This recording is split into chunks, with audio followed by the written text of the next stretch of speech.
ఇక్కడ చూడండి ఐరన్ చేసేటప్పుడు ఎంత బాగా ఫినిషింగ్ వచ్చిందో చూసారా? అంతే గంజి పెట్టి ఐరన్ చేసినట్టే ఉంది కదా! సో, ఎలాంటి టిప్స్ పాటిస్తే మనకి ఇలాగా లైనింగ్ అనేది బాగా స్టిఫ్‌గా వస్తదో చెప్తాను. వీడియోని ఎక్కడ స్కిప్ చేయకుండా లాస్ట్ వరకు చూడండి.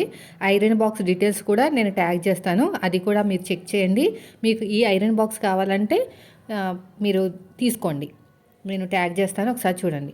అయితే ఇప్పుడు 80% ఆరిందండి లైనింగ్ అనేది. 80% వరకు ఆరిపోయిందనమాట. అంటే చేత్తో పట్టుకుంటే నార్మల్ తడిగా ఉంది, మరీ వాటర్ వచ్చేలా కాదు. 80% ఈ సిచ్యువేషన్లో ఉన్నప్పుడే, మీరు ఈ స్టేజ్లో ఉన్నప్పుడే కరెక్ట్గా సగానికి ఫోల్డ్ చేసేసుకుని కొంచెం హీట్ అనేది పెంచుకుని ఐరన్ చేసుకోవాలి.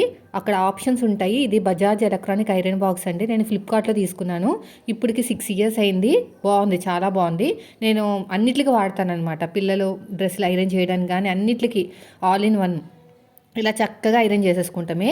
మీరు ఈ సమ్మర్లో ఎక్కువ ఆరనివ్వకండి. బాగా స్టిఫ్గా అయిపోయి అస్సలు ఐరన్ చేసినా కూడా మనకి ఐరన్ చేయనట్టే ఉంటుంది. మళ్ళీ లేదంటే దాని మీద వాటర్ కొంచెం జల్లుకుని ఐరన్ చేసుకోవాలి. అదన్నా పాటించండి. లేదంటే ఇలా 80% తోటి ఐరన్ చేసుకుంటే సరిపోతుంది.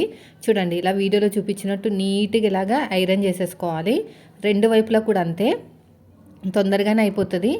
హీట్లో ఉంటుంది కాబట్టి ఇలా చేయటం వల్ల మనకి చాలా స్టిఫ్గా వస్తుంది.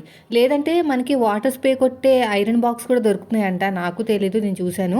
అంటే మనకి ఆటోమేటిక్గా ఇలాగ ప్రెస్ చేయగానే ప్రెస్ అవుతాయి అనమాట వాటర్ అనేది. అదన్నా తీసుకోవచ్చు. సో నేనైతే ఇది ఎంత 600 అనుకుంటా, నాకు పెద్దగా గుర్తులేదు. ఇప్పుడు ఏమైనా పెరిగిందేమో, 6 years బ్యాక్ కదా.